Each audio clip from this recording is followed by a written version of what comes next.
Hey everybody, I'm Cody from Auto Mafia Racing, and today we are installing the AMR Turbo Kit on an S550.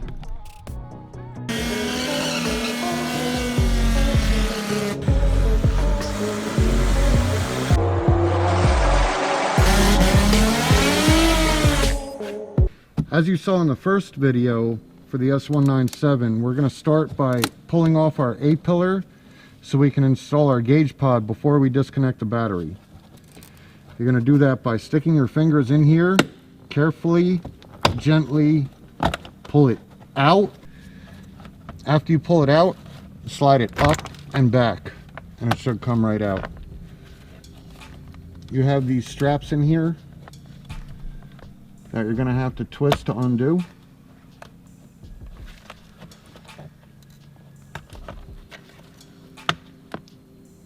And you also have the plug for the tweeter.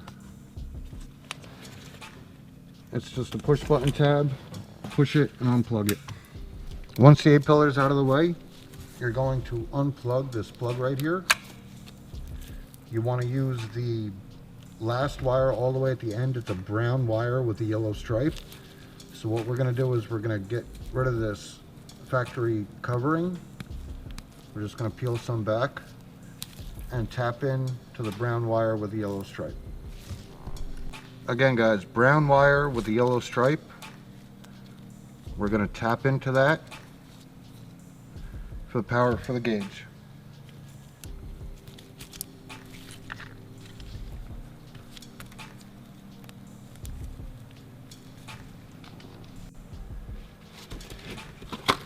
Okay, this is our boost gauge that comes with the kit. As you can see, it's got a boost reference. It's got a 2-pin connector, positive and negative. It does not have an accessory, so what we're going to do is we're going to connect the power. We're going to connect the power wire to our yellow and brown wire, which is an accessory wire. That way the gauge doesn't stay on 24/7. What we can do is strip the wire. Put the other end of our T-tap on it.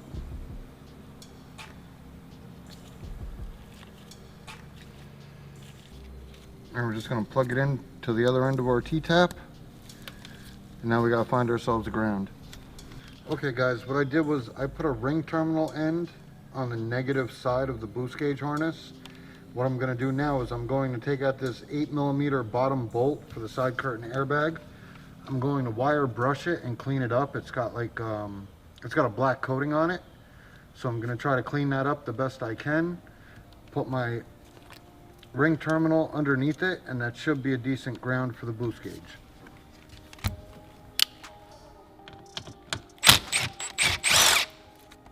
Okay, I don't know if you could see that. I cleaned most of the black coating off of that. I'm going to put that through our ring terminal. Put it back on. Plug our connector back in.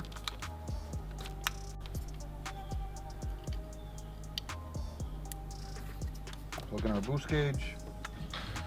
Turn the key on and make sure it works. It does. So now what I'm going to do is I'm going to put the boost reference hose in the back of this, feed everything through the gauge pod, down through the dash, and through the firewall. If you're having a hard time feeding your boost line through the dash, you can remove these two pieces. They just pull right off. There's 1, 2, 3, 4 push clips on this one. If you pull it straight out, it'll release. And you can also remove this one, same way. 1, 2, 3 push clips, start at the bottom, pull it out, and it pops right out. Okay guys, you'll notice that the gauge pod doesn't really sit in there, even when you put the bracket on and try and pinch it closed. It's still got a lot of play and wiggle room. It doesn't sit in there tight. There are 2 ways you could do this.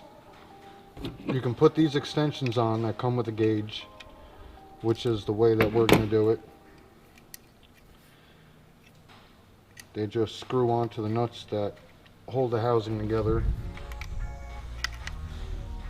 The gauge also comes with this foam. You put it on the top and on the bottom. That way it's a more snug fit when you put it in. But we're going to try it this way with the extensions, the bracket, and the extra nuts to hold it on.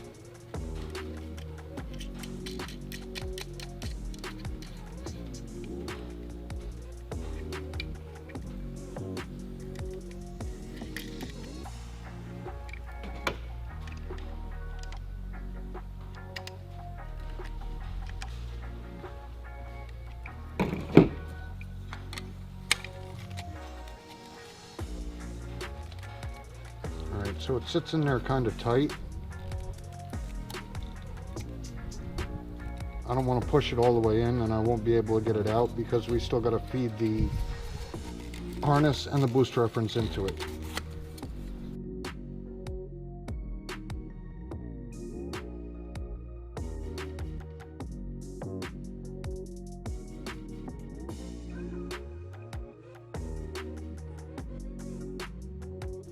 Now you guys can get rid of the slack, put your 8-puller back up.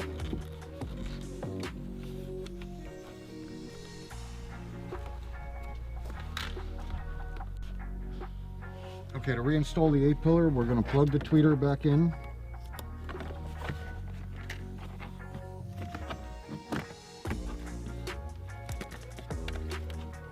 Put the strap back through.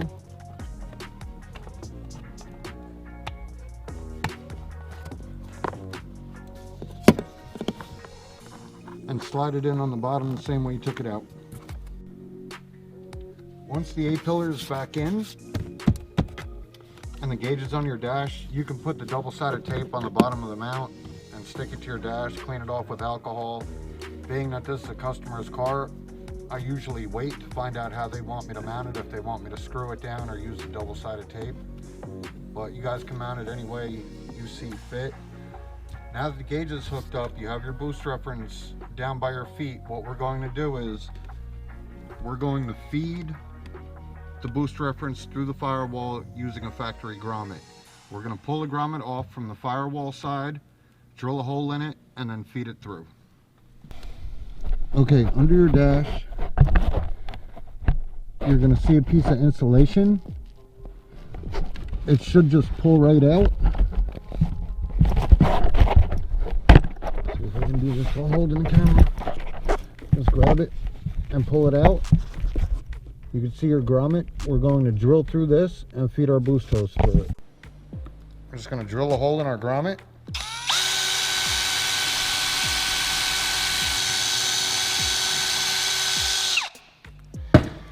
And now we can feed our boost line through it. Okay, we're going to feed our boost line through the grommet. We're going to reinstall our grommet. It's good to have somebody standing on the other side in the engine bay to receive this when it comes through.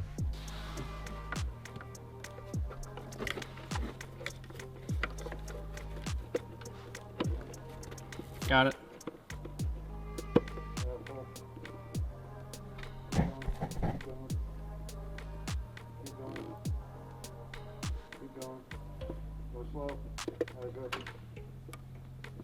Once your boost line is through the firewall, just kind of put it away for now, and we're going to hook that up later. Okay guys, before we put the car up in the air, we're going to be taking out the back seats so we could change the fuel pump in the sending unit. To get the back seats out, it's the same thing as the S197. If you feel underneath the seat, there's a tab that you push in and it'll release the seat. After I get the seat out, I'll show you the tabs. After you push in both the tabs and release them, pull the seat up and forward, it'll come out. And as you can see, here are the tabs on the seats. You just push them in and it'll release. After you get the seat out, to access the sending unit, you're going to pull up on this grommet. And I don't know if you guys watched the S197 video. you can actually see that Ford made some changes and they notched this out. They notched out the body panel so you have better access to this compression ring. It slides out a lot easier. What you're going to have to do is you're going to have to release the locking clip, push down, unplug the harness,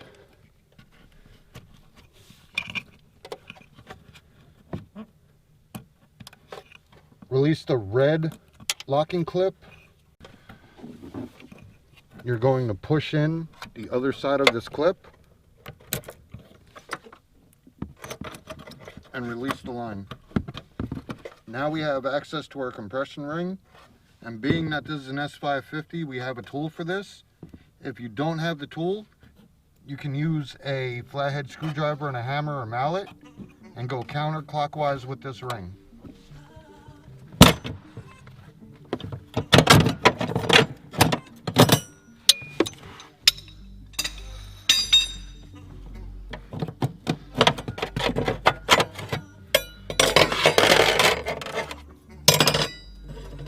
We can now remove our sending unit.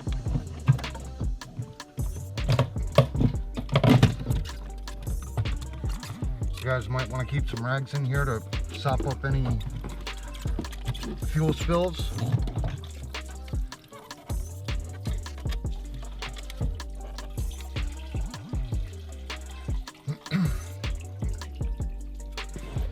Be careful with the level sensor as you pull it out.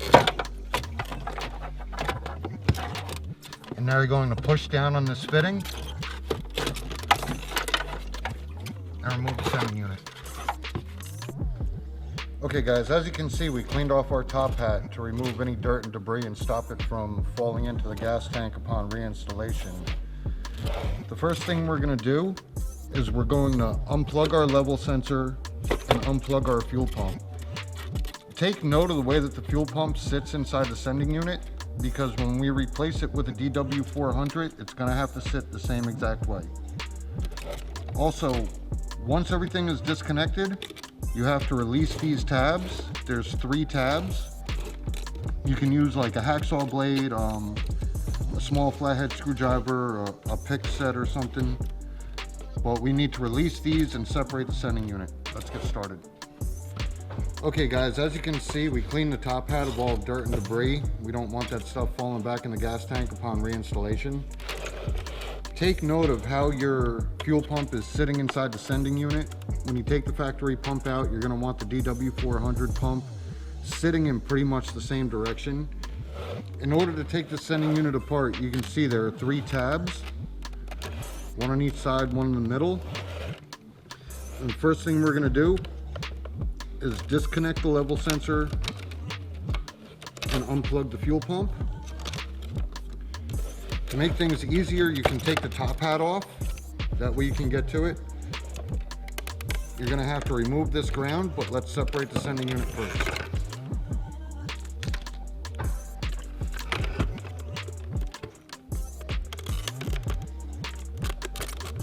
You guys can use a pick set, hacksaw blades, whichever works best for you.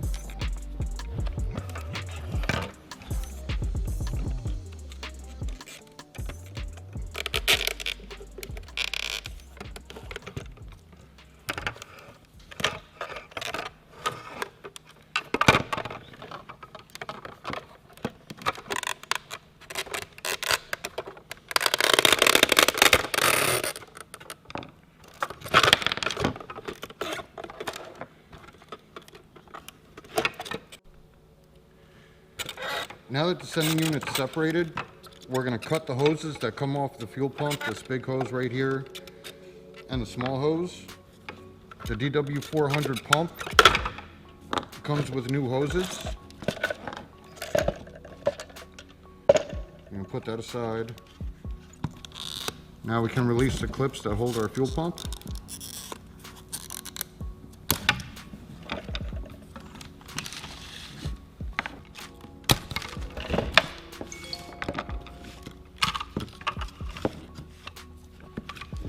We can remove our ground wire.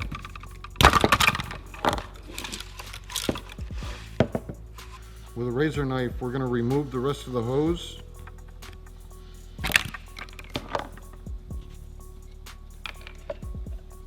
And we're going to remove the small hose from the body of the sending unit.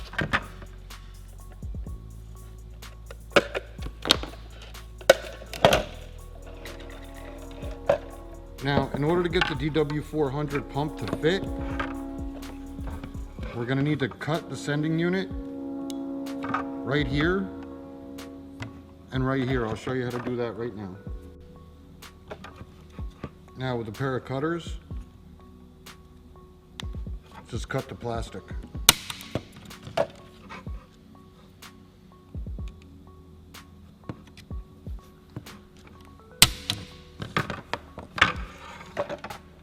You guys can see where I cut it. Now the DW400 pump will fit in. Okay, we're going to open up our DW400 pump. You can see it's got the updated hose, fittings, and hardware bag. It's got the plug and the strainer. Gonna make sure our pump fits.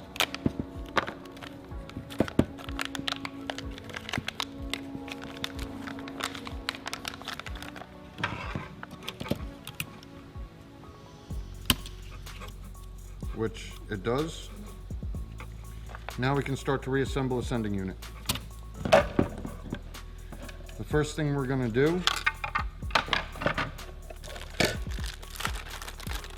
is take this small hose and attach it right here where we cut the other one off of. Okay, we're going to slide our permanent hose clamp on over the larger of the two ends on the small hose. I'm going to put it on the sending unit. And with a pair of cutters or dikes, you're just going to clamp it down. Give it a pull, make sure it doesn't come off. And now we can start to reassemble our sending unit. You guys remember the way your factory fuel pump came out? We're going to put the DW400 back in the same way. Put the strainer on it first.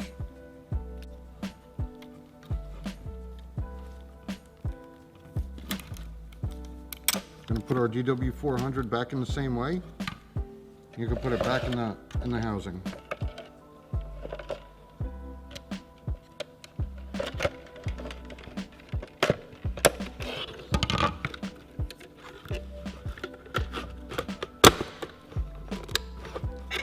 Just snap it back into place.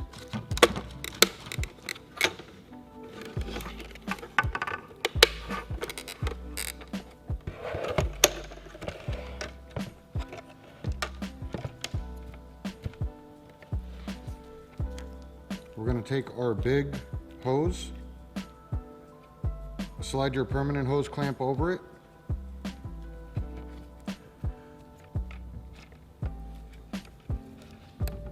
install it on the fuel pump.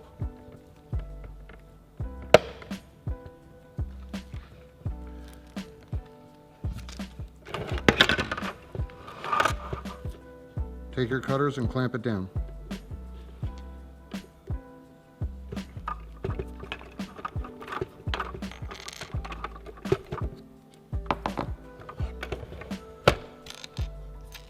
Put on another permanent hose clamp.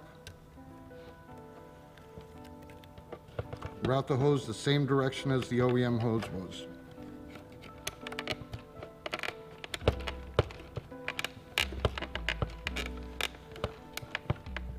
Put it onto the filter.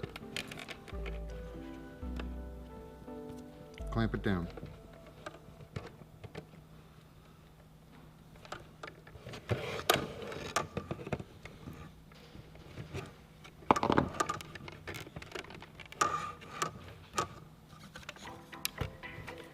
Okay, once the small hose is down and clamped, you can reinstall your ground strap.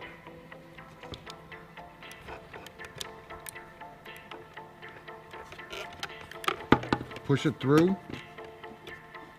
Just bend it a little bit so it doesn't come out. You can now reinstall the top hat.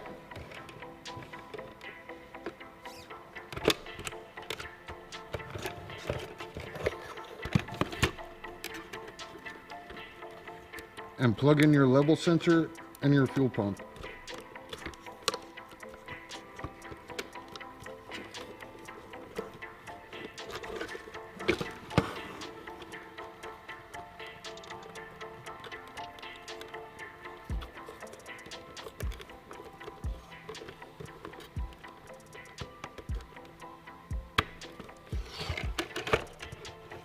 Now that it's all back together, we can reinstall it in the car.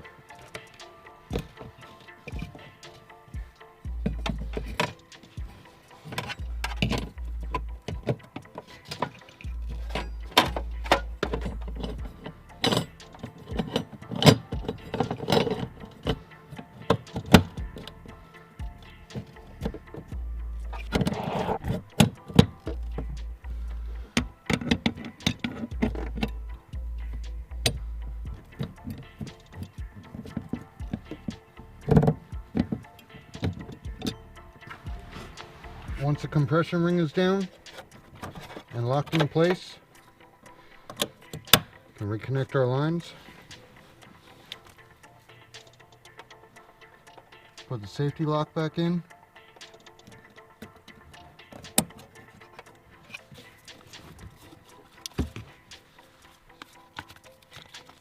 And plug our fuel pump back in.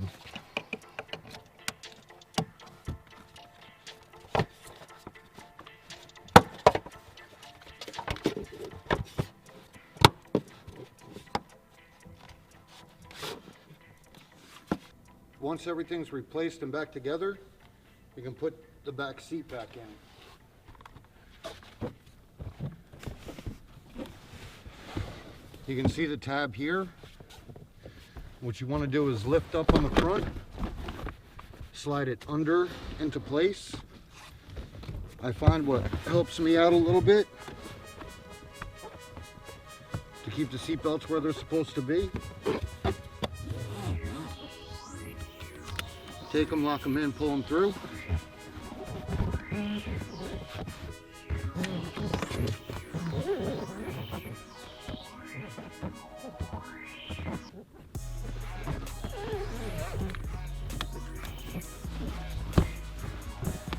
Push it back and bang in the bottom until the clips lock into place.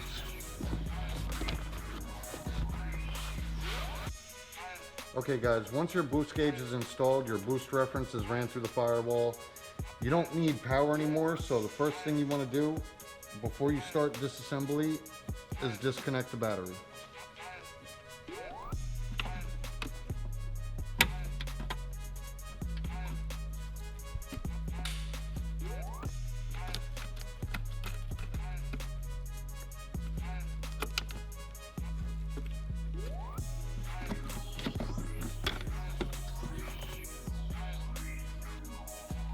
Using a 10mm, you're going to loosen up your battery terminal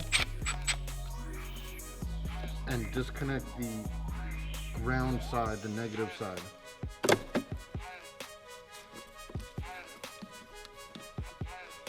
Okay guys, the next thing we're going to do is take our panel and trim tool and remove this plastic cover from the radiator.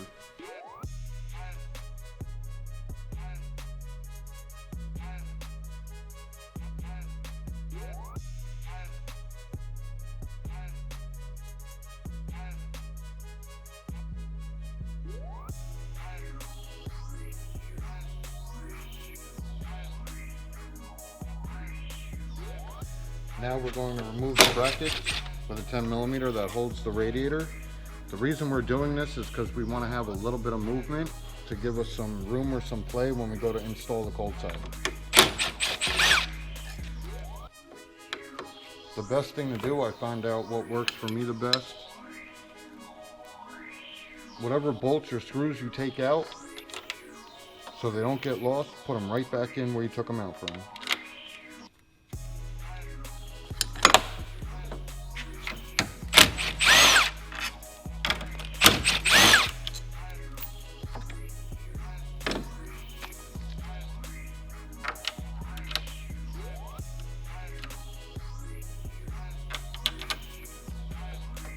Frees up our radiator to give us a little bit of room. Next thing we're going to do is remove our factory air box. If you have a cold air intake, remove that.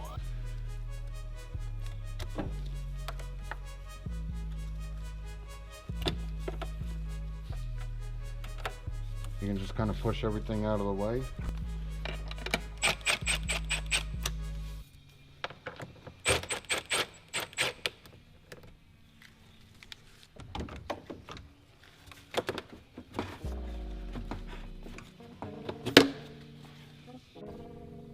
8mm on the side of the airbox.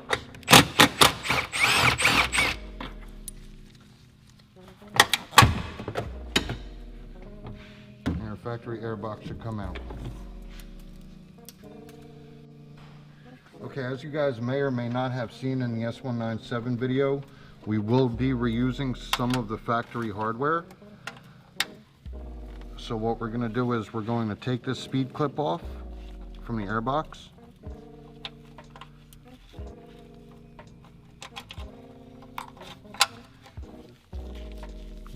We're going to put our bolt inside of it and put it aside because we're going to use it later.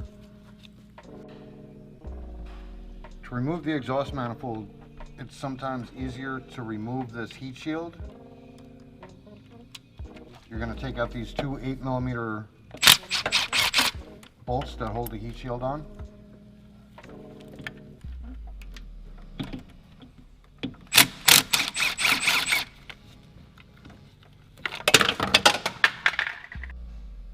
Some of you guys, depending upon geographical location or the age of your car, you might have some trouble with the bolts that hold the exhaust manifold on because of rust.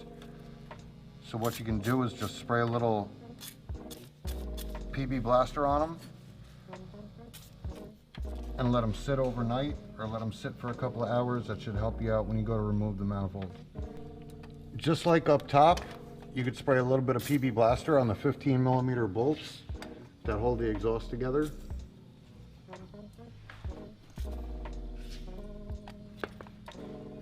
Just let that soak for a little while.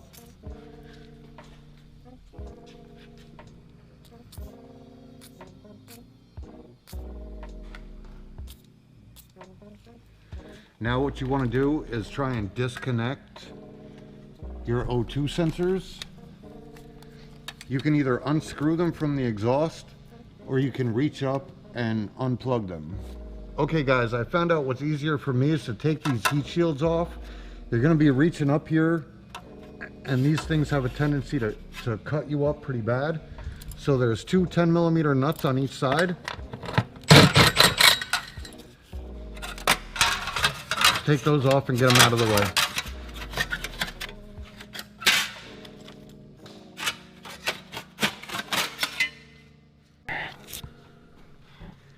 Okay guys, you can see your O2 sensor plugs right here.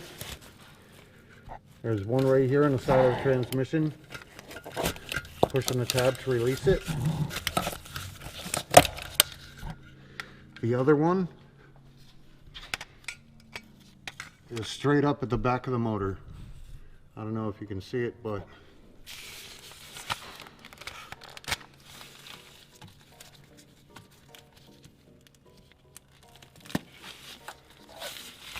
stick your hand up there and unplug it.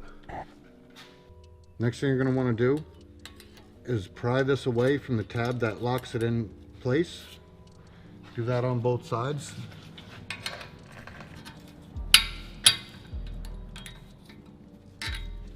That way the exhaust clamp can move freely. Okay guys, I don't know if you have access to a lift or if you're doing this at home on jack stands, but this part is going to be easier with two people. You're going to remove this pipe using a 15mm, just loosen the exhaust clamps up.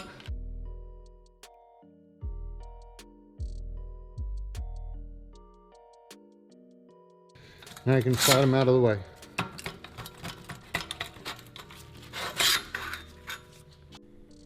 Okay guys, before we loosen these nuts up all the way, we're going to have Zach here hold the back of the exhaust. So when it comes down, you don't crack yourself in the head.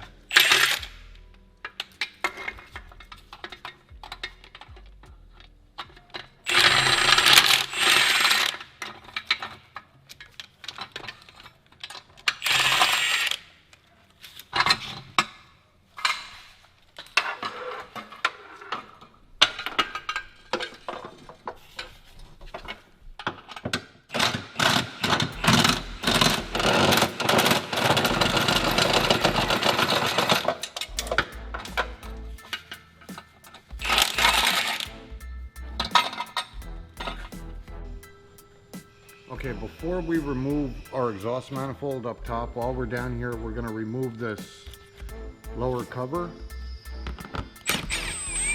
You're just gonna need a 7mm and an interior trim and pry tool.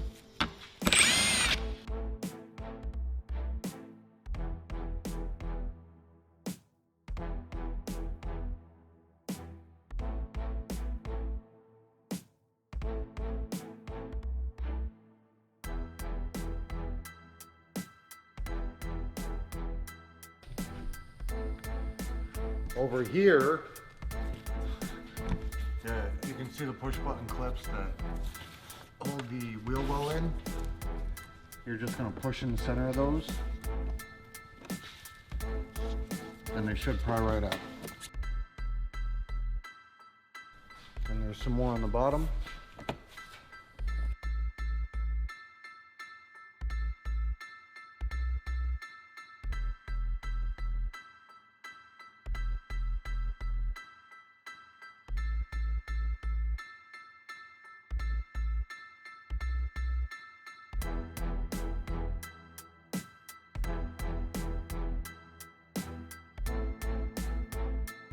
You can slide your lower panel out.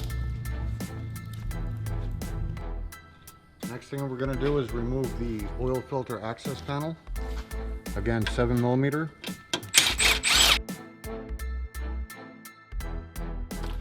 And just move that out of the way.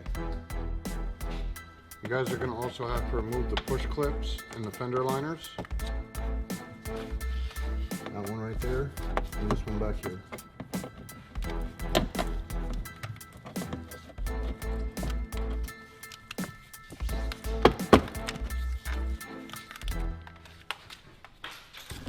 Okay guys, this is very important.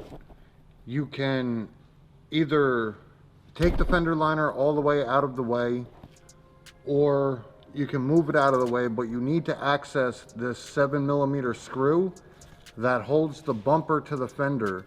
If you go to pull the bumper off without this screw out, you will break your bumper and your bumper will never match up to your fender again.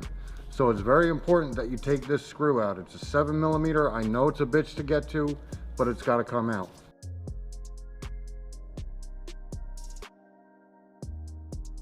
Now that the screws are out, you can safely unclip the ends of your bumper. Moving right along, we're going to disconnect the lights from the bumper, push on the tab, and pull away from the light.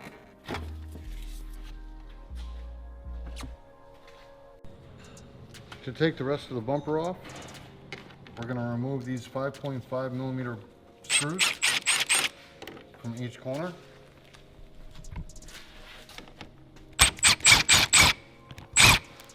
And then an 8mm on the rest of them.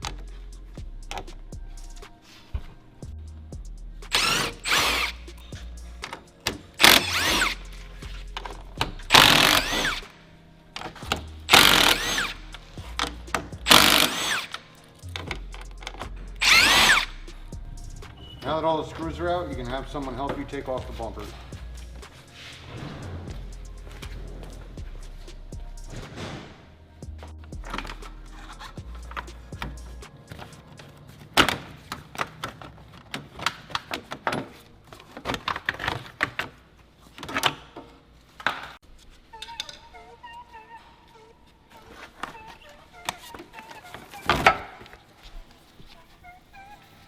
Now, using a 13mm, you're going to remove the 6 bolts that hold on the exhaust manifold.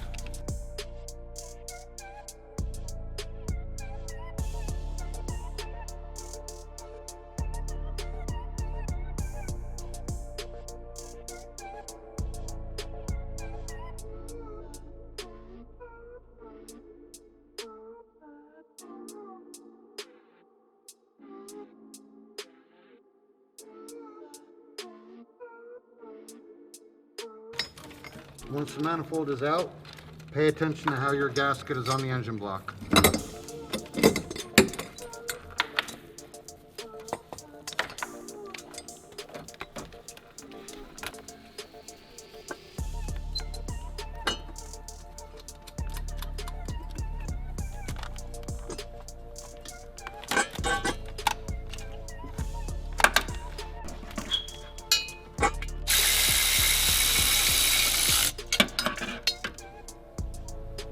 Okay guys, according to Ford, they want you to tighten the manifold in 2 sequences. The first sequence, after everything's snugged down, you're going to go to 89 inch-pounds, starting in the center and working your way out.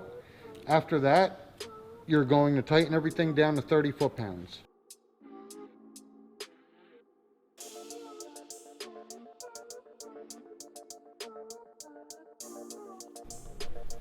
Now that everything's snugged down to 89 inch-pounds, we're going to tighten everything up to 30 foot-pounds.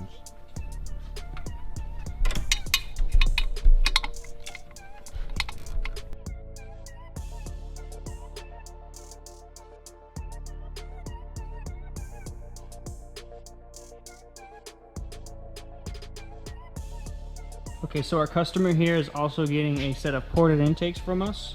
So I figured this is a great time to show you what it looks like when you get your ported intakes. Right here, bunch of bubble wrap, make sure these things don't get broken. And it comes with a couple of goodies. It comes with a copy of Fastest Street Card, you know, some reading material. These are pretty thick, plenty of stuff to look at. Comes with one of our random goodies. For this one has a Auto Mafia Racing lanyard. These are really nice. A free Team AMR sticker of a random color. Of course, your ported intakes. Here's your upper, your lowers down there, and all of your gaskets, an Auto Mafia sticker, a card with a discount code on the back of it, and all of your, that's every gasket you need to replace. And make sure when you install these to put these gaskets on. Okay, here we go. This is everything out of the box. You can take a look inside there. Open up nice and smooth. These are going to flow real good, especially on the turbo application. Let's install them. Okay guys, now that we got our fuel pump in, we're going to do our injectors and our plugs.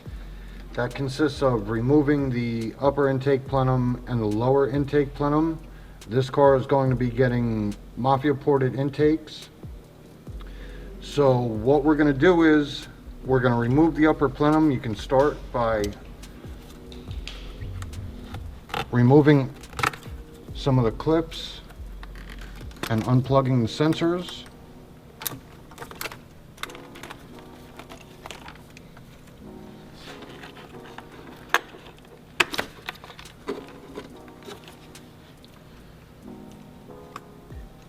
Unplug your throttle body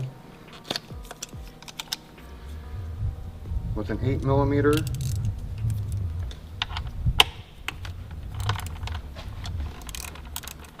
We're going to remove the brace. You don't have to take the bottom bolt out. You can just crack it loose, move the brace out of the way.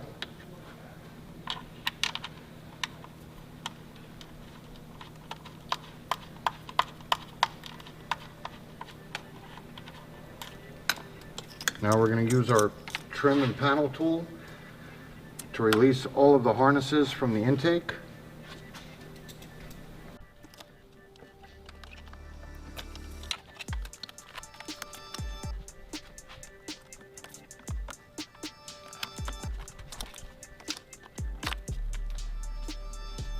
Now we need vice grips or channel locks to remove that.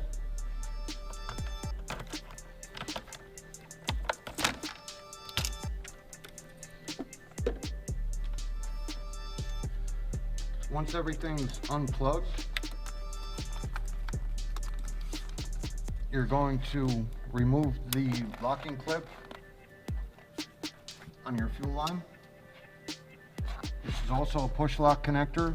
Once the locking clip is out, push the other connector in, remove your fuel line.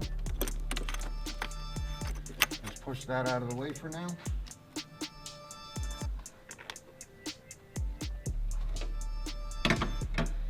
And with an 8mm, we're going to remove the upper plenum. There's 1, 2, 3, 4, 5, 6,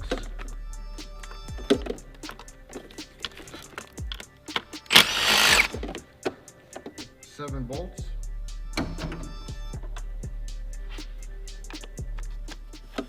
Harness back here.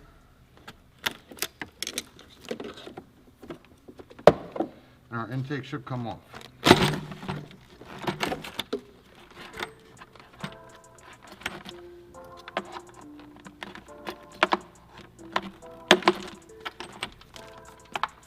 Once the upper plenum is out of the way, you can remove the foam from your fuel rail.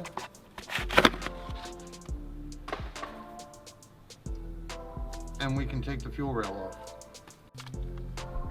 Okay, now that our upper intake plenum is out of the way and our fuel line is disconnected, we can unplug our fuel injectors using a pick or a screwdriver. Just pull up all of the safety locks on the injectors, and then you can push in the clip and remove it. Do the same thing on both sides. Once the 4 8mm bolts are out, you can pull up on the fuel rail.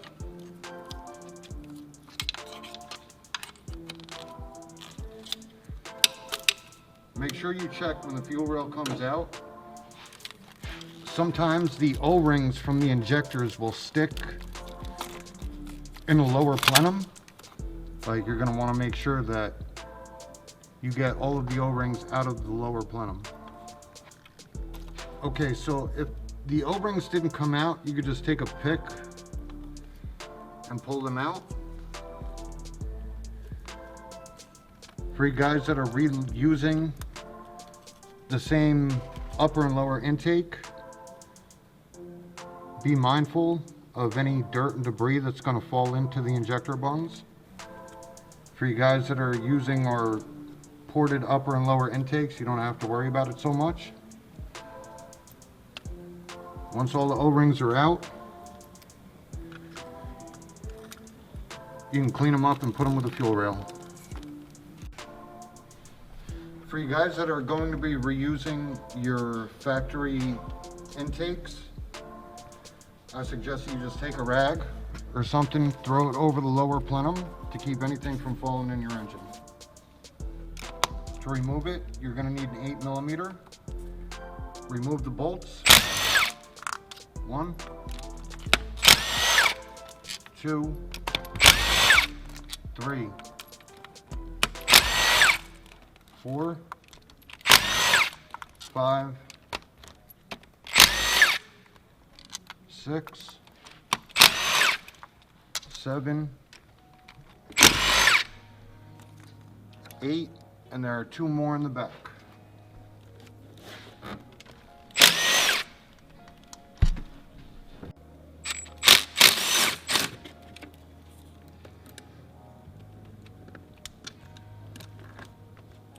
Okay, for you guys getting Mafia ported lower intakes, the first thing you want to do is drain some of the fluid. So we're going to disconnect this hose right here.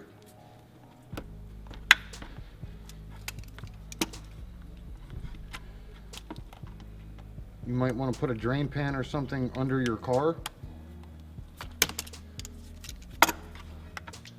or try to use something to catch it.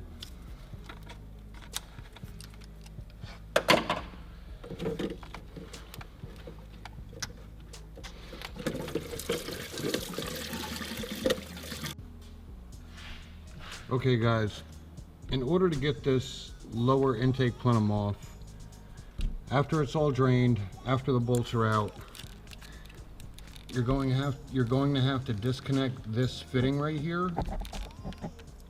I don't know if you can see it, it's kind of back in there.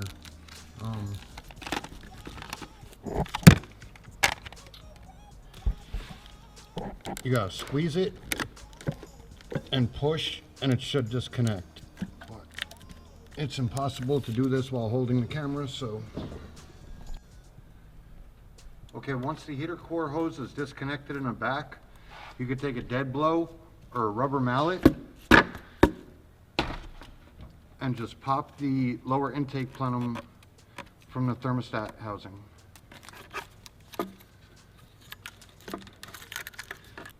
Once the lower intake is out of the way, can throw a rag or something on top of your engine, that way nothing gets into your cylinders. For those that are using Mafia ported intakes, we're going to have to strip the factory intake that came off the car. 4 8mm bolts for the throttle body.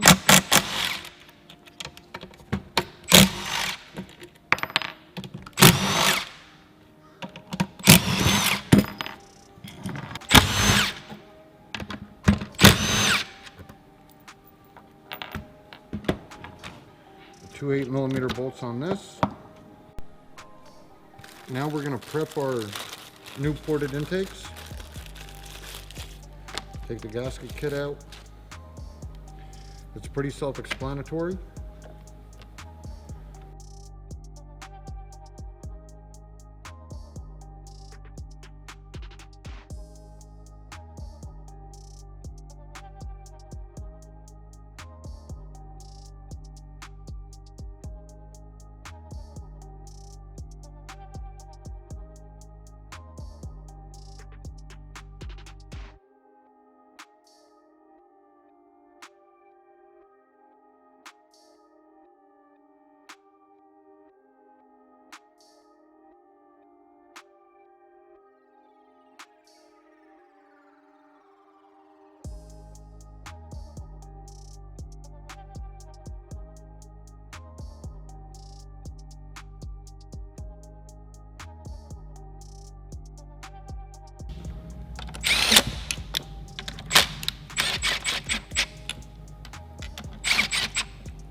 Once they're all snug, tighten them down to 89 inch-pounds. You want to go in a cross pattern.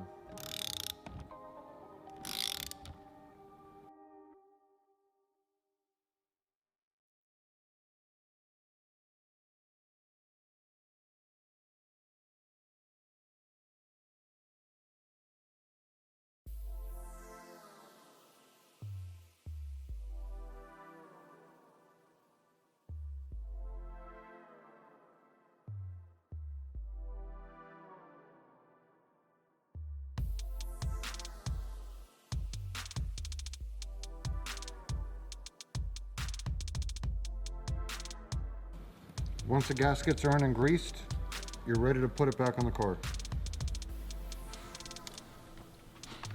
Okay guys, before we put our new lower plenum back on, we're going to want to clean up around all the ports.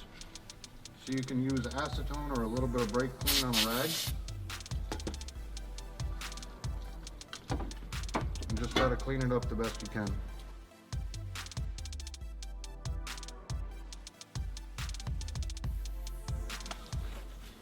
Now that that's all cleaned up, we can put our lower intake plenum back on. We're going to reinstall the lower intake plenum, sliding the back of it through. Make sure all your injector plugs are out of the way. Set it down on and pull it forward until it pops into place. Then you can line it up.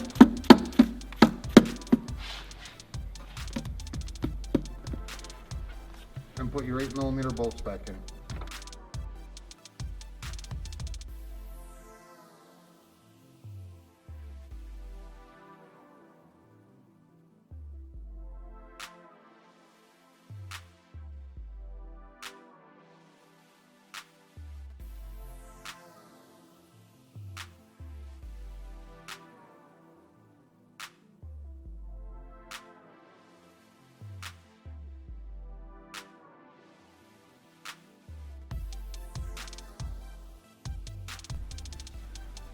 Once all the bolts are back in and snug down, you're going to tighten them to 89 inch-pounds in a cross pattern, starting in the center and working your way out.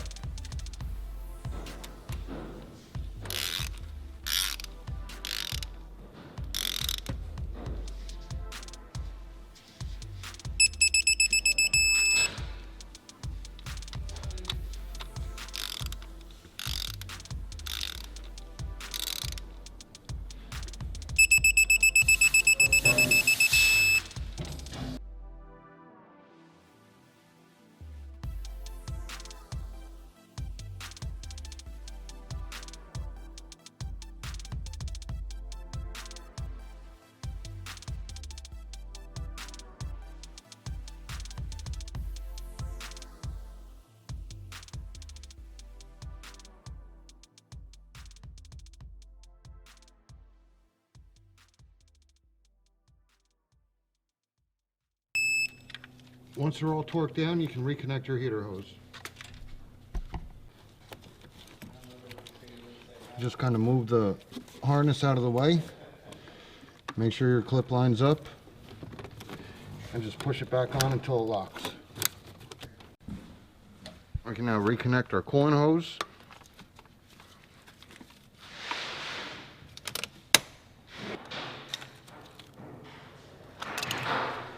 We can fill it back up. Put in our thick 1000 injectors. You're going to have to remove the metal clips that hold the factory injectors in.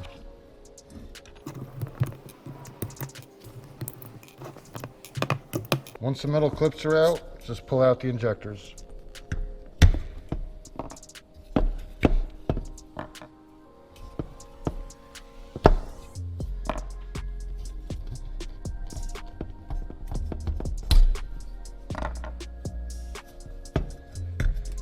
There might still be some fuel or some O-rings in the fuel rail. Just dump that all out.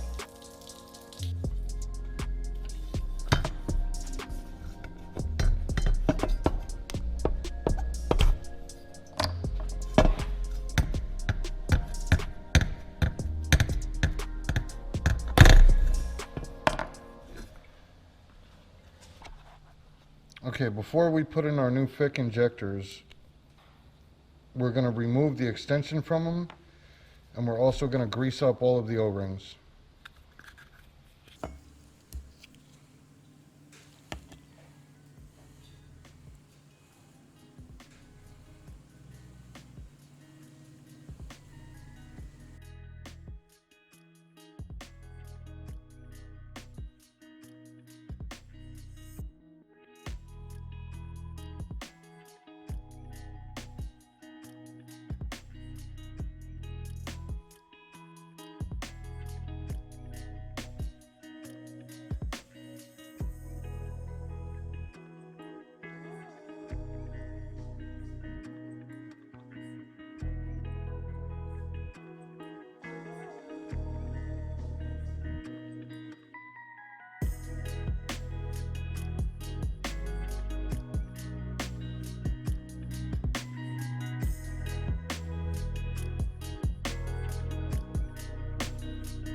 Now that our injectors are in our fuel rail, we can remove the rag and reinstall.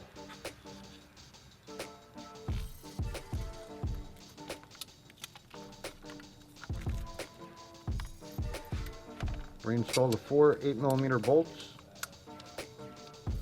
snug them up, and then torque them down to 89 inch-pounds in a cross pattern.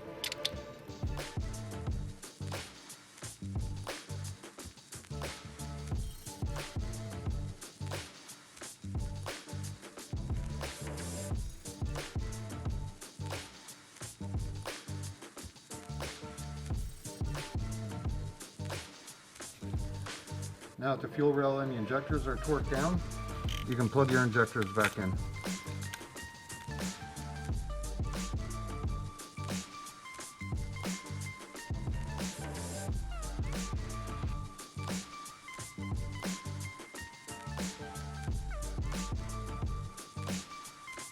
After the injectors are plugged in, go ahead and reconnect your push lock fuel line and reinstall the locking clip.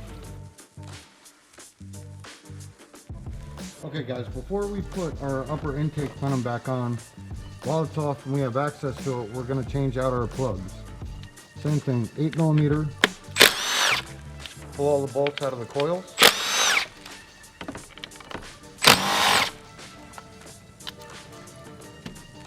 And just pull the coils up and out of your way.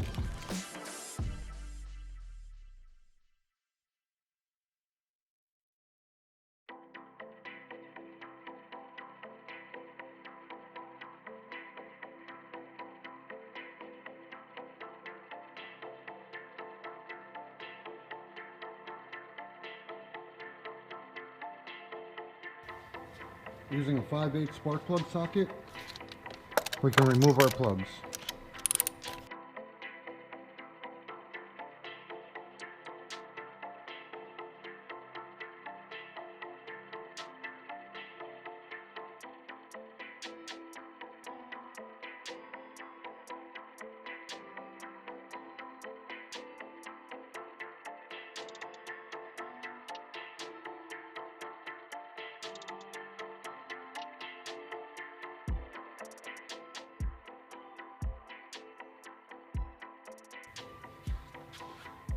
Now that the cooling hose is reconnected, you can fill your overflow back up with coolant.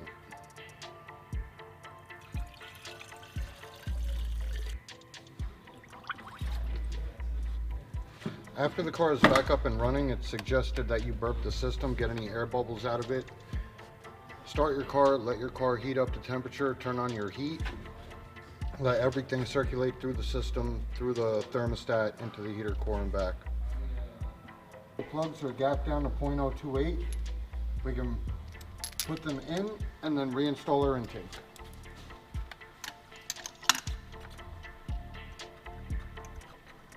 You're going to snug them all up and then torque them down to 13 foot-pounds. Okay, now that our plugs are in, we can torque them down to 13.5 foot-pounds.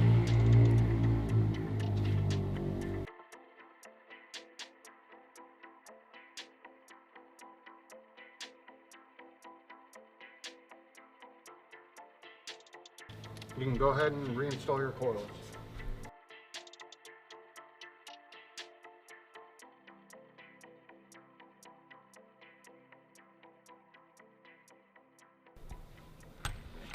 As you can see on the bottom of the intake, it's got posts that stick out and notches in the lower.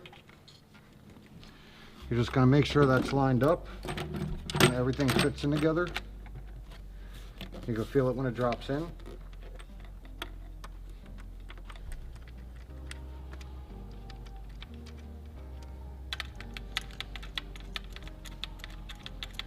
We're going to snug all these down and then torque them to 89 inch-pounds.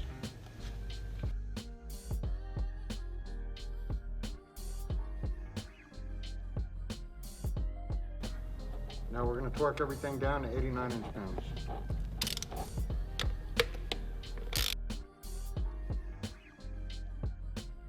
You can start in the center and work your way out.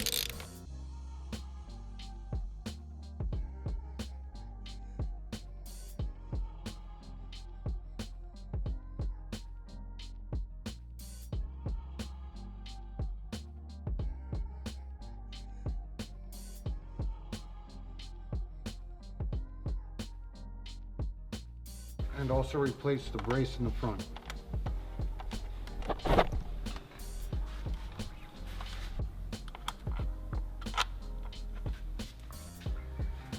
Now you can plug your throttle body and all your sensors back in.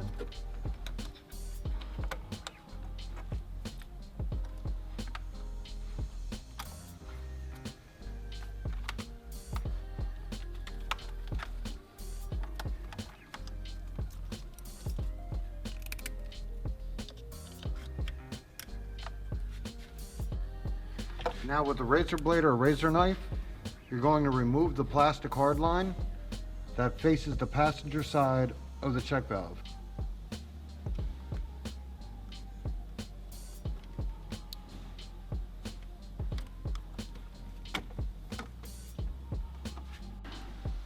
Once the plastic hard line is off, we're going to remove the fitting at the other end. Same way, using a razor blade or a razor knife. Just cut the plastic hard line off. Once you take the fitting off, you can reattach it to your intake because we're going to be using this later as a boost reference. Using a razor knife or a razor blade, we're going to cut off the hard line that faces the driver's side of the car. Once that's off, just take a vacuum cap and cap that side off. The next thing we're going to do is remove this hose from the check valve because we need one of these ends. Now that this is off, we're going to use a razor blade or a razor knife to cut the hard line off of the fitting.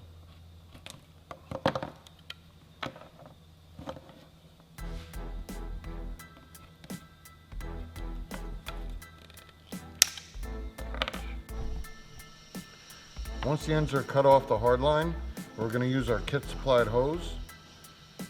Put the hose clamp over the hose, put the end on, and tighten it down.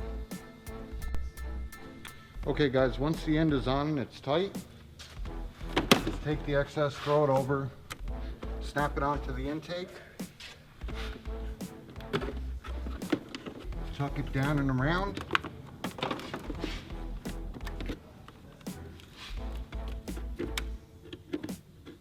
and mark it where you're going to cut it.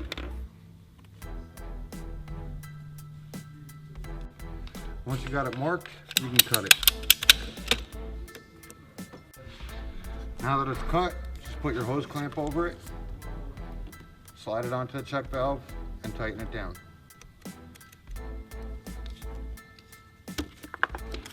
So in this segment, we're going to be installing our intercooler. The first thing you're going to have to do is remove the hood latch, two 10mm bolts.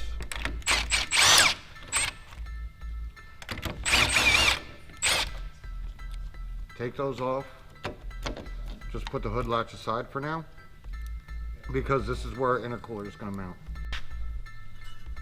Okay, the first thing we're going to do is we're going to install our intercooler bracket using the kit supplied 13mm bolts.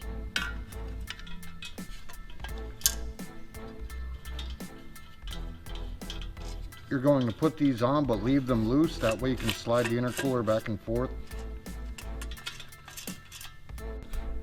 Before we can install our intercooler, we're going to have to move the harness that's clipped to the inside of the crash bar.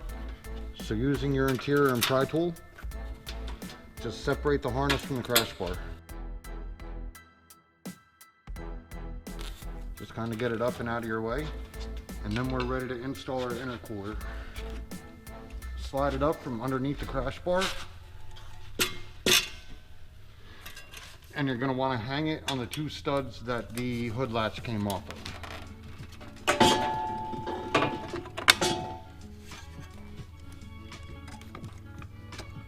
Then you can reinstall your hood latch. Put the two 10mm bolts back on, but leave them loose.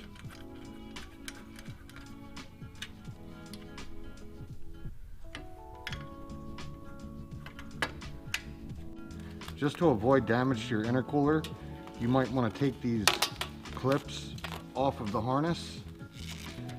That way you don't puncture the intercooler.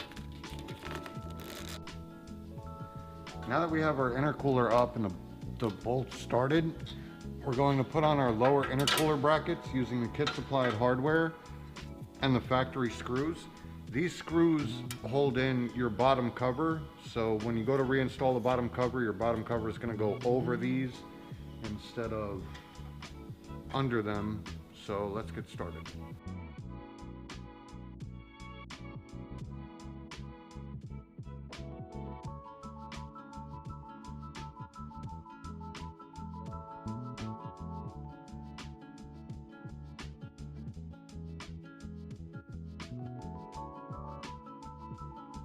Now we're just going to snug them up, but leave them a little bit loose. That way we can still have movement in our intercooler for when we put our pipes on. I found what works best for me is to put it together first.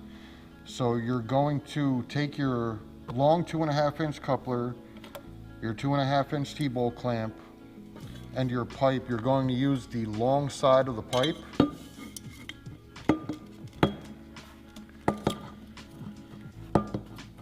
You put that together and tighten it down.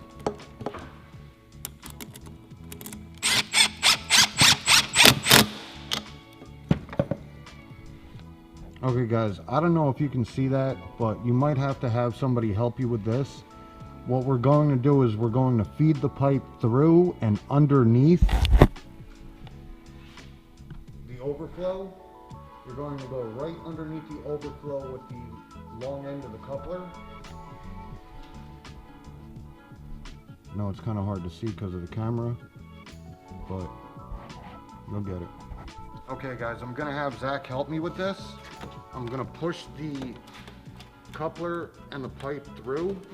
He's gonna grab it on that side and feed it through underneath the overflow jug.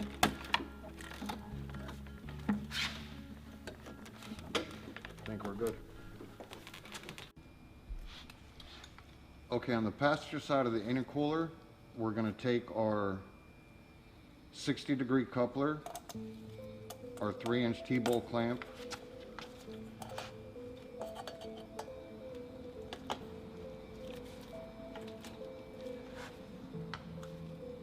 Put it on the intercooler and face it back towards the reservoir.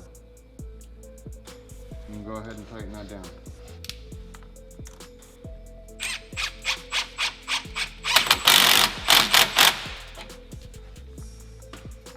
Next, we're going to take our piece of 4.5-inch pipe,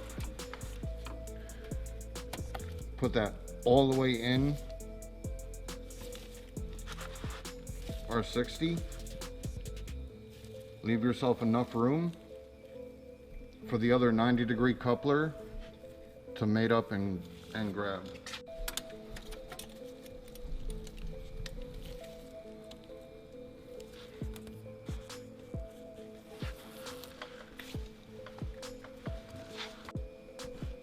Now we're going to take our 90-degree transition coupler, put our 3-inch T-bolt clamp over the one end, 2.5-inch over the other end. We're going to slide it up onto this pipe first.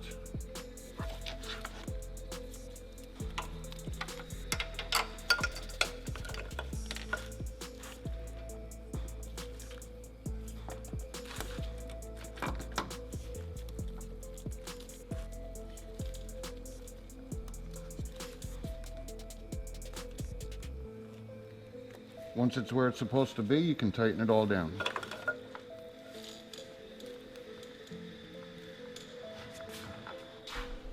Here we go. You guys want to make sure that the T-bolt clamp is over the flared end of the intercooler pipe. You can feel it right there. You just want to make sure you're over the flared end. That way it doesn't pop off. Before we do our intercooler and charge pipes on the driver's side, we're going to wire up and mount our oil pump for the oil feed and return line for the turbo. The first thing you're going to do is take a razor blade or a razor knife, and on the top, the wire side of the oil pump, you're just going to clip off the rubber grommets about halfway.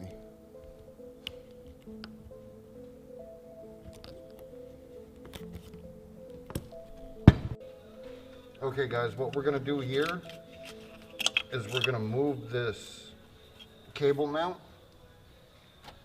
Going to take a 13 millimeter, take the nut off, take the cable off,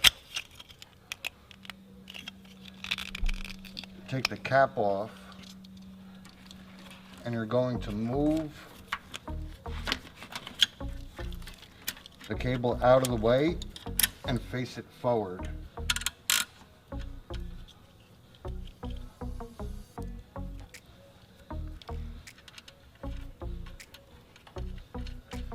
You can face it forward or down. Okay guys, what we're going to do here is we're going to move the oil pressure sensor and the cable out of the way so we can get our fitting into the block. I don't know if you guys can see it down there. With your interior pry tool, just remove the harness from the valve cover and from the block, just so we can get that out of the way.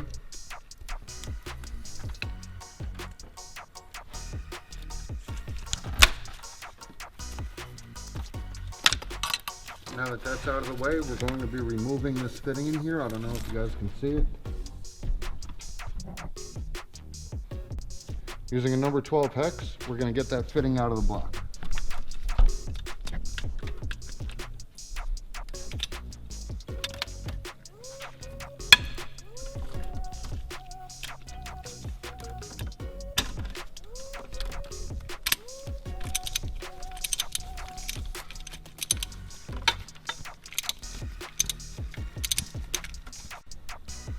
Okay guys, this is the fitting that comes out of the block. This is the fitting that's going to go into the block for the feed line for our turbo.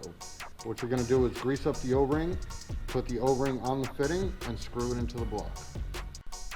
Once the O-ring's on the fitting, we can install it into the block.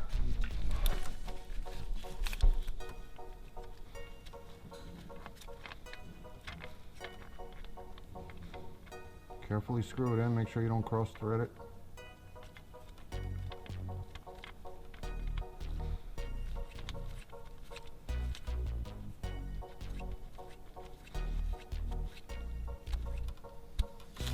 Now using a 27mm, we're just going to snug it up a little bit.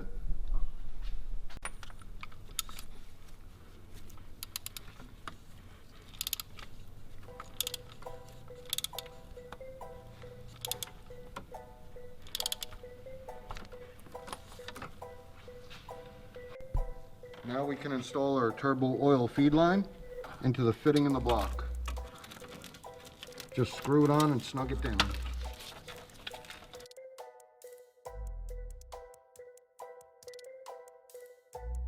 I know it's a little bit of a pain in the ass. Try to get an adjustable in there just to tighten it up a little bit. Now we can replace our oil pressure sensor line.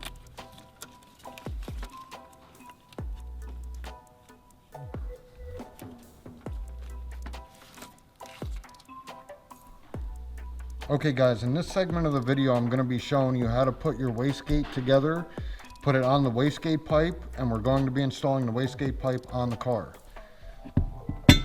As you can see, it comes with a fire ring that just sits in the bottom of your wastegate. So when we're ready to install it, do not forget to put that on. It comes with a couple of fittings. What you want to do is you want to put it in the bottom hole.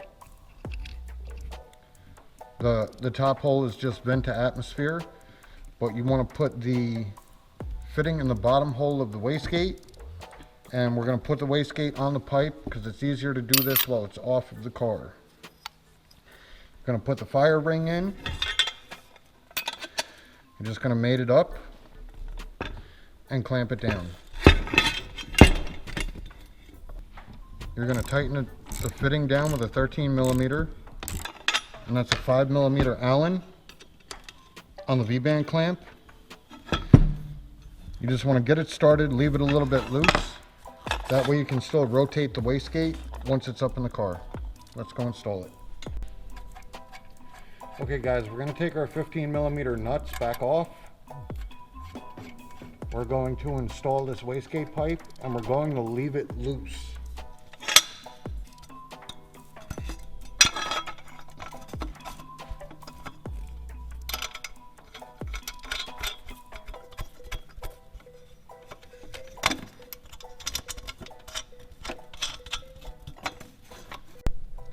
Now we can install our crossover pipe. You're going to get it on, make sure it's flush, put the 2.5-inch V-band clamp on it,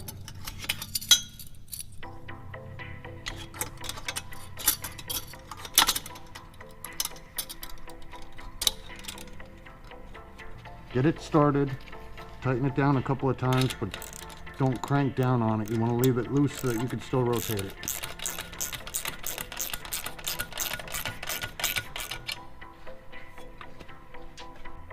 Now we're going to install our short 90°. The longer end is going to attach to the crossover pipe. Again, get your V-band clamp on it. Get it a little snug, but leave it loose so you can still rotate the pipes. Okay guys, and the last step is to connect your 90 to the manifold. You can have a friend or somebody help you hold it up while you put the V-band clamp on it.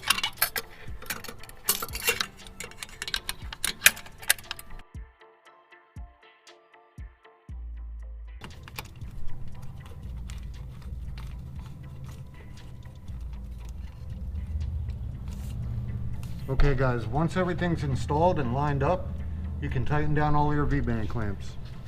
Alright guys, this is what it looks like fully installed. Minus the screamer pipe, it'll go here. Make sure your V-bands are straight and there's no gaps in between. I mean, it's solid, can't move it. You know, get your up pipe into your header.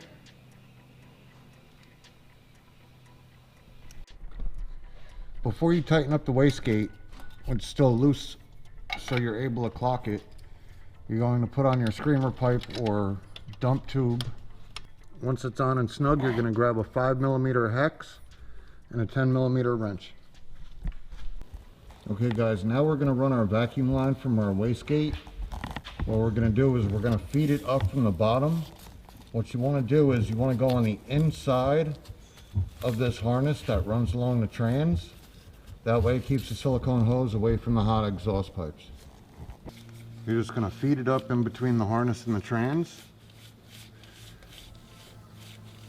It's good to have somebody up top to try and catch it up there, but we might be able to get it once it's all the way up and through. Feed as much of it up as you can. And then we're going to put this end on our wastegate. Since it's a pretty good length of wire, you should be able to stick your hand back there, down the firewall behind the engine on top of the transmission, and find your line. Just grab it, pull it up, tuck it underneath the harness. I usually like to try and run it along the fuel rail.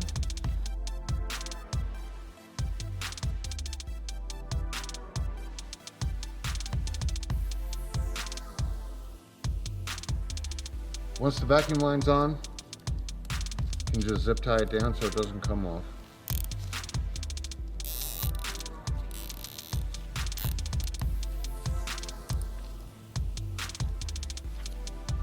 Okay, we're going to be hooking up our vacuum lines now. You guys are going to need a piece of 3/8 hose. We had one laying around the shop. I just cut a small piece off. You're going to put on your hose clamp and slide it onto the fitting directly behind the throttle body.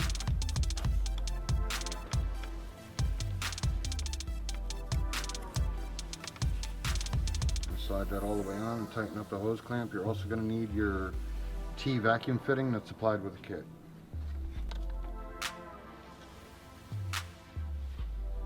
Okay, so in order to go to the 3/8 hose on the T fitting, we're going to clip off basically down to the end and put it on your 3/8 hose. Now we're going to take this vacuum line and attach it right here. Now we can attach our silicone vacuum line that we ran from our wastegate.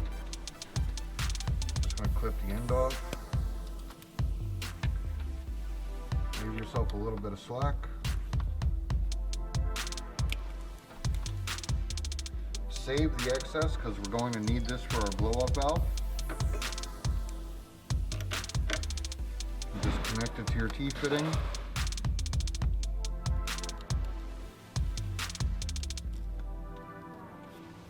And then zip tie your hoses on.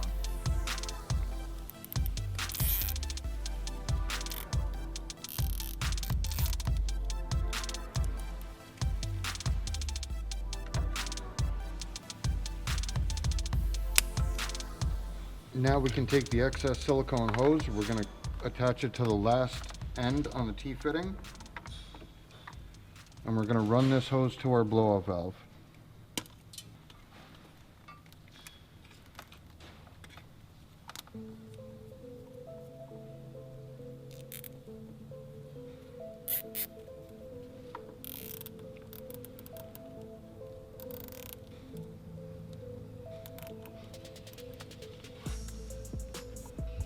Okay guys, in this segment of the video I'm going to show you how to wire up your oil pump. The oil pump is going to essentially pump the oil from the bottom of the turbo back into the engine. Going to have to open up your fuse block. As you can see, there's already some wiring in here for some aftermarket lights. But this is the complete kit. This is going to be everything you need. I'll show you how to hook it up right now. Okay, we're going to start with the easy part. That's the short ground strap.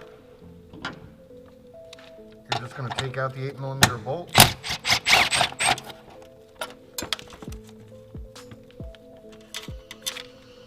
Put it through the ring terminal, through the eye loop on the black ground wire. Everything is color coded, so it should be super simple for you.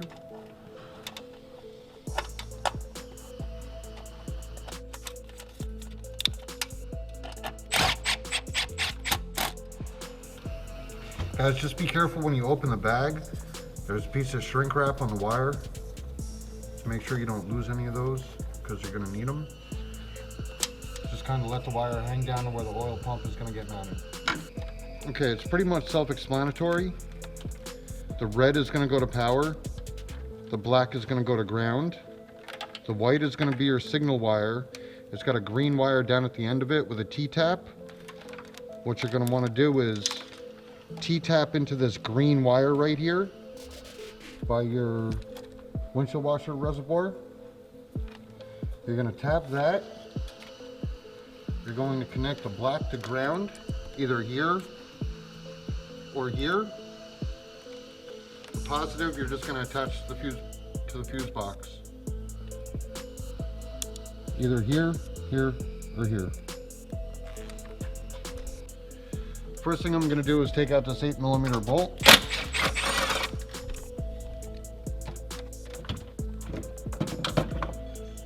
Put it through the black wire off of the relay and reconnect it.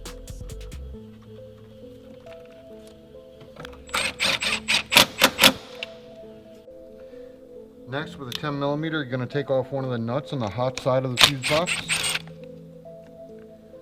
Connect your red wire off of your relay with a ring terminal on it and just replace the nut.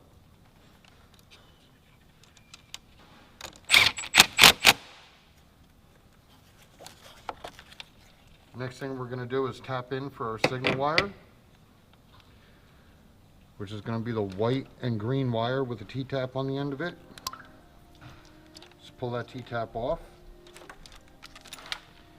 And we're going to tap into the green wire off of the harness.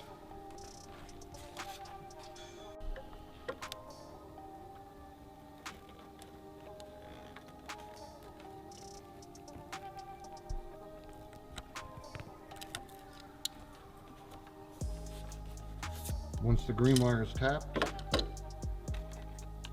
you can plug in your T-tap.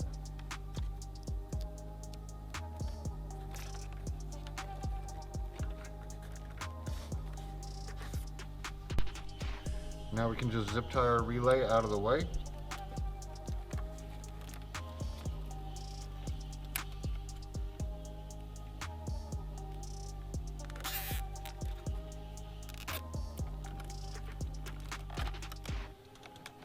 Once that's done, we can run our power wire down, feed it through.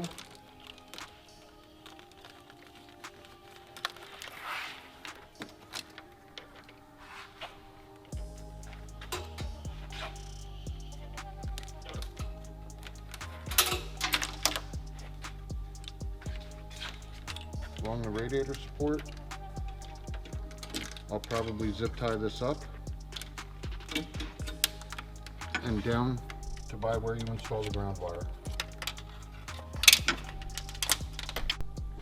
Once your wire is ran and zip tied out of the way, you can close or reinstall your fuse box cover.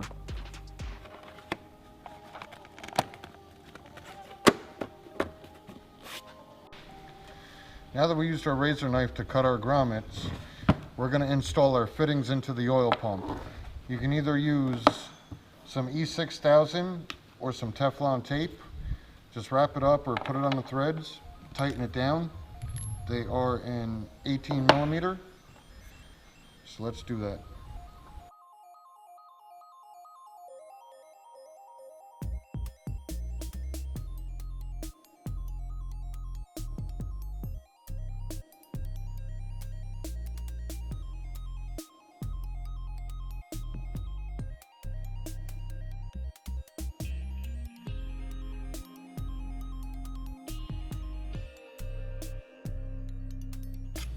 Now we can install our oil pump.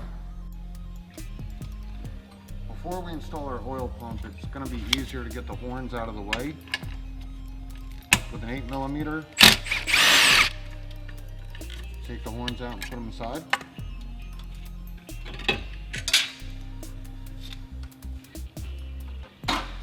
Now we're going to take our oil pump You can see there's a hole right here in the frame. There's also 2 holes back here. What I did was I held it up, measured it out on this side, drilled an 1/8 inch pilot hole, and then drilled a 3/8 hole. Once you're marked and your hole is drilled, the speed clip and 10mm bolt from the air box that I told you to put aside, we're going to use that here. Just put the speed clip over the 3/8 hole. And now we can bolt up our oil pump. Wire side facing up. Just put the airbox bolt through the speed clip. On the other side, just use the kit supplied hardware.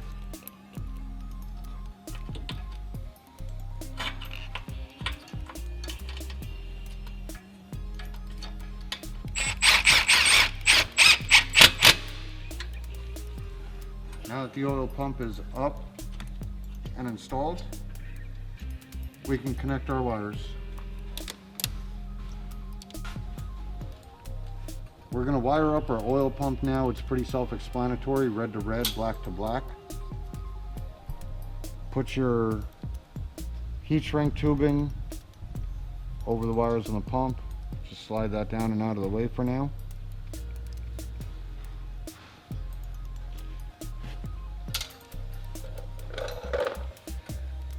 With your crimpers, attach the red to red.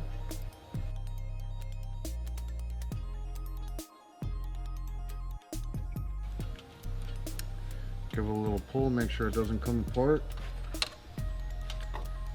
And then we're going to connect the black to black.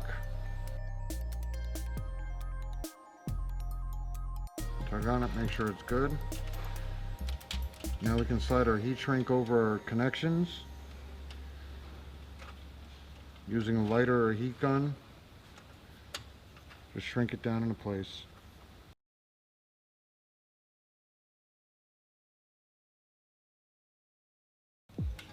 Now you can reconnect the battery, turn the key to on, make sure you hear the pump running, and then disconnect the battery again.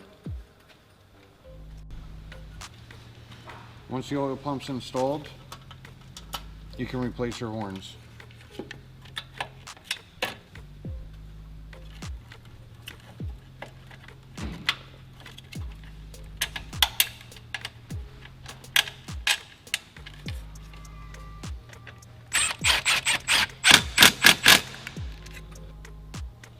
Okay, now we can route our hoses for our oil drain.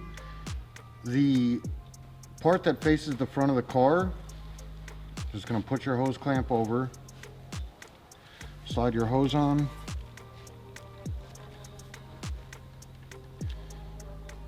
tighten it down.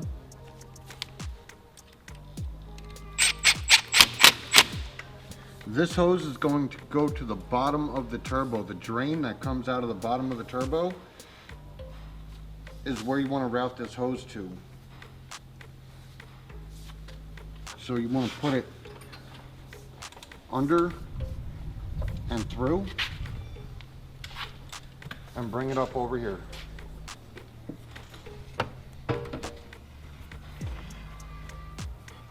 Pull the slack. And you're going to want to cut it around here. Leave yourself a little bit extra. And just cut it. Like I said, this is going to go on the bottom of the turbo. This last piece right here is going to connect to your Auto Mafia billet oil cap. And I'll show you how to do that right now. We're going to assemble our Auto Mafia billet oil cap. Same thing, you can use E6000 or some Teflon tape.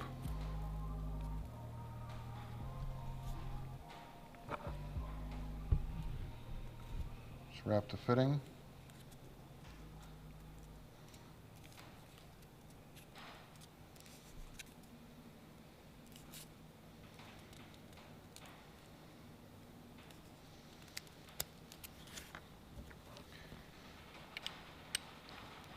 screw it into the top of the oil cap.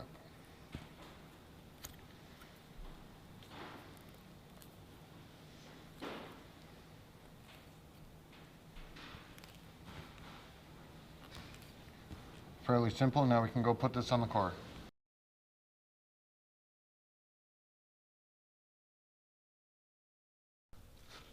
Okay, now we're going to make our oil return line that's going to go back up to the oil cap. We're going to feed it through here, go on top of your sway bar. You see that there's a brake line in there also. You're just going to go on top of all that and feed it up.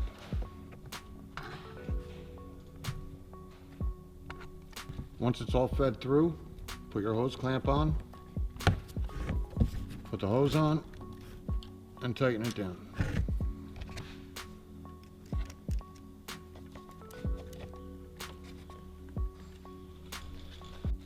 Okay guys, in this segment of the video we're going to be assembling our turbo, putting our T4 to V-band flange on, putting our fittings in, mocking our turbo up, and clocking it. You're going to need a thin 13 millimeter,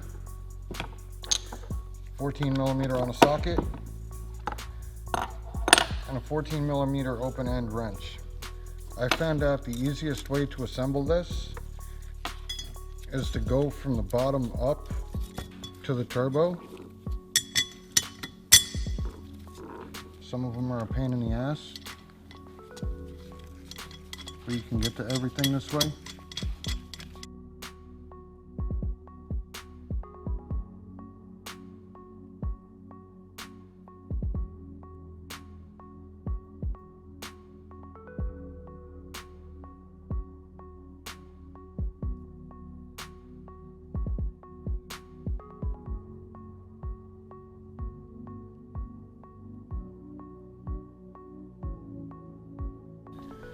Once they're all started, you can tighten them down in a cross pattern.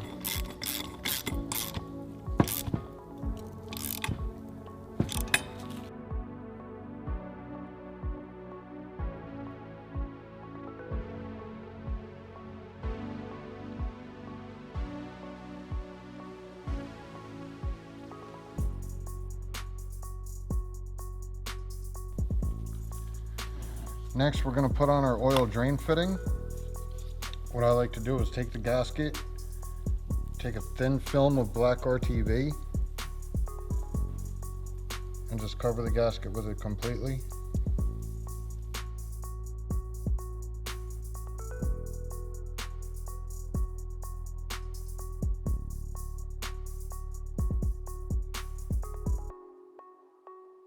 Now that our gasket's coated on both sides, we can put the fitting on.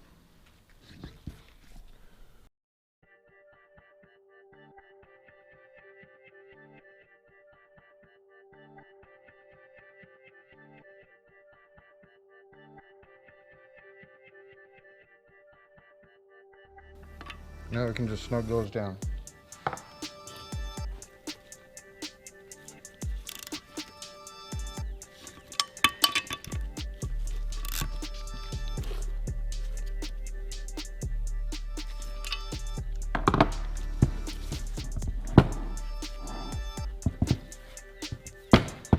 Now we can install our feed fitting.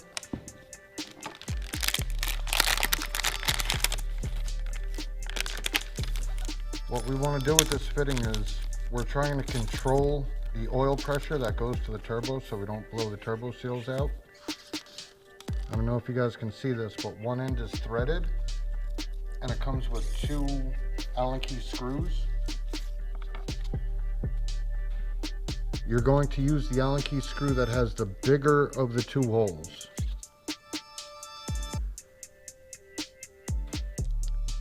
So the Allen key screw with the bigger of 2 holes, you're going to thread that into your oil feed fitting.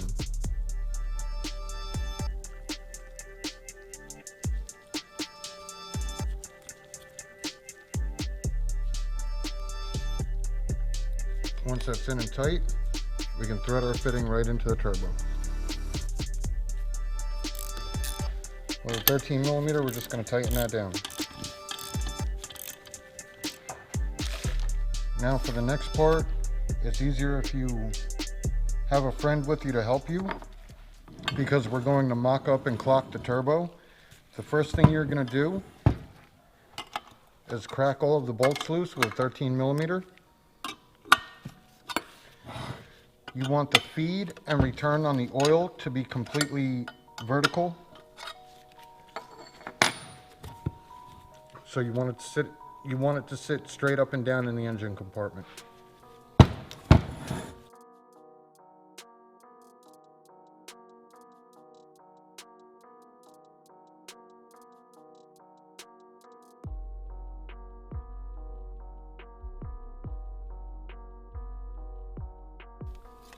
Okay, so we've recruited Zach to help us put our turbo in so we can mock it up and clock it.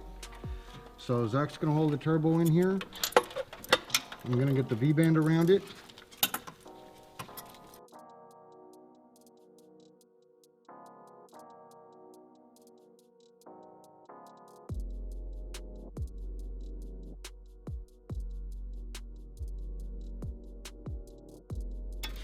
Okay guys, now that the turbo's in, we can figure out which way it goes and we can clock it.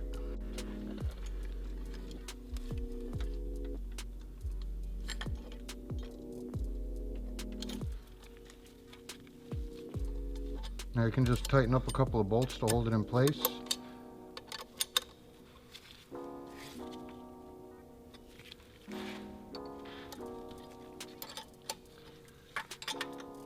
And then we can take this back out and tighten all the rest of them.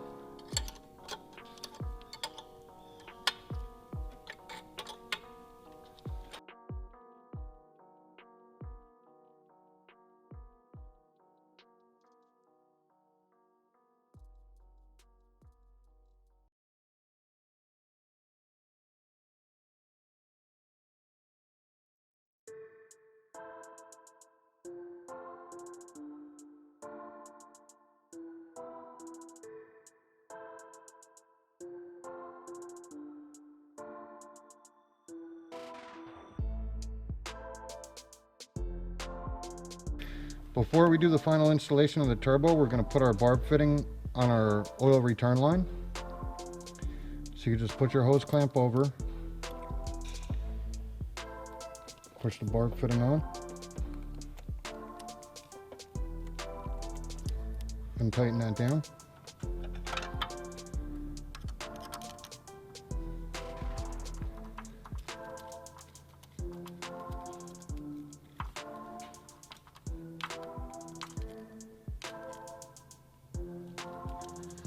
Now we can do the final install on our turbo.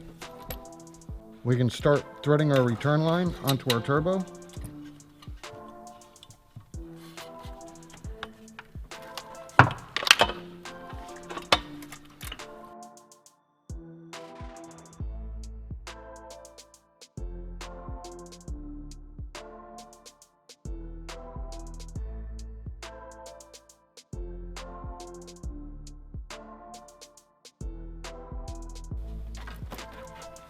Now we can route our feed line and tighten up our return line. Okay, now I'm going to show you how to put your blow-off valve together and put it on the charge pipe. So you can see the hardware that comes with it, it's got a couple of crush washers. I'm going to take one crush washer, put it up top, put it through, put one on the bottom, you thread that in and leave it loose until it's in the car. Now you're going to take the O-ring,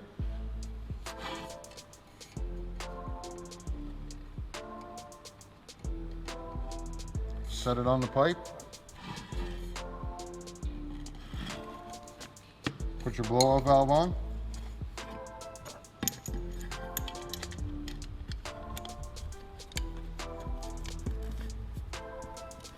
you can tighten that down. Now that it's all together, we can go put it on the car. Okay guys, in this segment of the video I'm going to show you how to do your charge pipes that come out of the intercooler and go up to the throttle body. We've made several revisions over the last week or so with this kit, so kind of bear with me. We're trying to make things easier for you guys to install.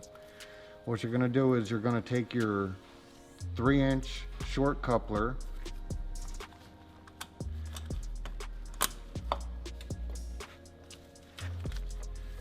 and get that on the intercooler, and you can tighten that down. The next thing you're going to need is another 3-inch T-bolt clamp and your short 4.5-inch pipe.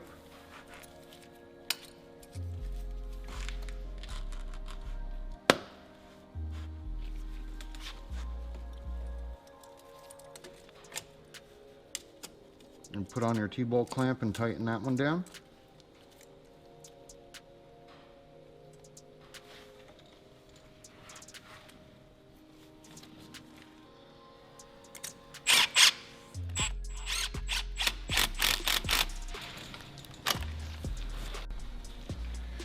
Okay, next you're going to grab your 3-inch 45-degree coupler. You can tell the 45 from the 60 because the 60 has writing on it. So what we need right now is another 3-inch T-bolt clamp and your 45-degree coupler. I'm going to slide that on the pipe, and you're going to want to leave this one loose for adjustment. The next thing we're going to do is take our 3-inch T-bolt clamp, slide it over the coupler, and you're going to use your 3-inch 90-degree pipe. Just put that in, leave it loose. We'll tighten all that up once it's adjusted. But what you want to do is you want to make sure that there is clearance between the intercooler pipe and the light socket for your parking lights. I'll give you another view from the bottom. You want to make sure you adjust the pipe out of the way of your parking light socket. That way your bumper fits back together the way it was. It sits nice and flush. So once you have all this adjusted, you can tighten these T-bolt clamps down. Okay guys, once your pipe is in and you test fit your bumper to make sure it clears the parking light socket, you're going to take another short 3-inch coupler, put your T-bolt clamp on it, put that on the pipe, and you can tighten that down. Now we're going to take our charge pipe, the one with the blow-off valve in it. We're going to put our 60-degree 3-inch coupler on it with a couple of T-bolt clamps. Again, the 60 degree is the one with the writing on it. The one without the writing is the 45. You're going to put your other T-bolt clamp on.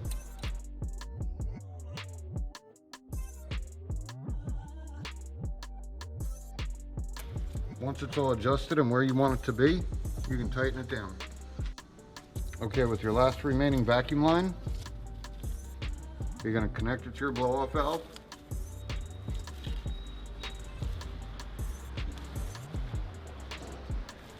And zip tie it on.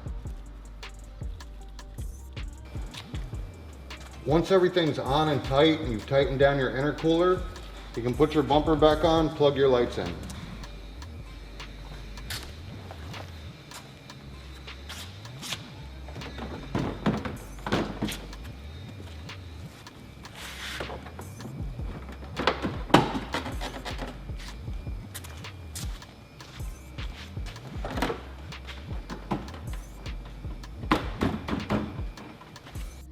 Okay, now we're going to finish hooking up our boost gauge. So the vacuum line that comes up from the wastegate, you're just going to clip that. Try not to lose it. Going to put in a T vacuum fitting. Going to put a zip tie over this so it stays on.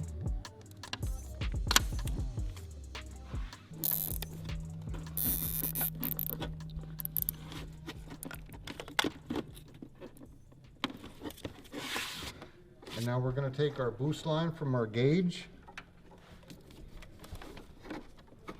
tuck it up and over the brake booster, get it out of the way.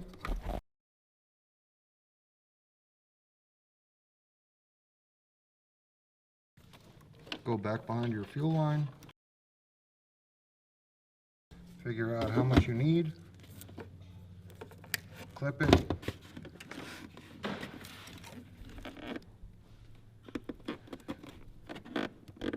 attach it to your T, and zip tie it down.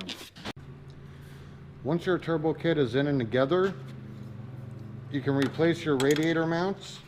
You can also tighten up all of the bolts and mounts on your intercooler. You can put your front bumper back on. Okay guys, in this segment of the video, I'm going to show you how to extend your O2 sensor. What we're going to be doing here is we're going to add lengths of wires so that we can plug your sensor 1 into bank 1. Obviously with a turbo on the downpipe, you're going to be losing your bank 2 sensor 1, your bank 2 sensor 2, and your bank 1 sensor 2.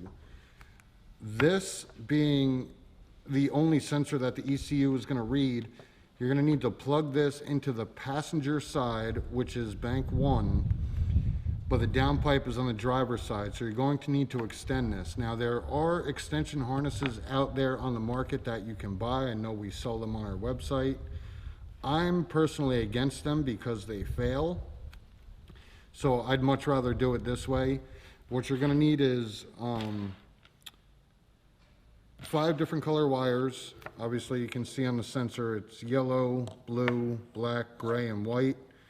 I have everything except gray, so I'm substituting red for gray. I'm also going to be using non-insulated butt connectors, heat shrink, cutters, and crimpers. What you want to do when you cut the sensor, you want to give yourself enough room. So just push the loom out of the way and cut it in the center somewhere.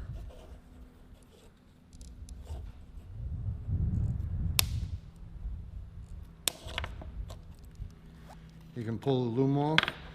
Now you're going to strip each end of these wires, and using a butt connector, you're just going to extend the wires.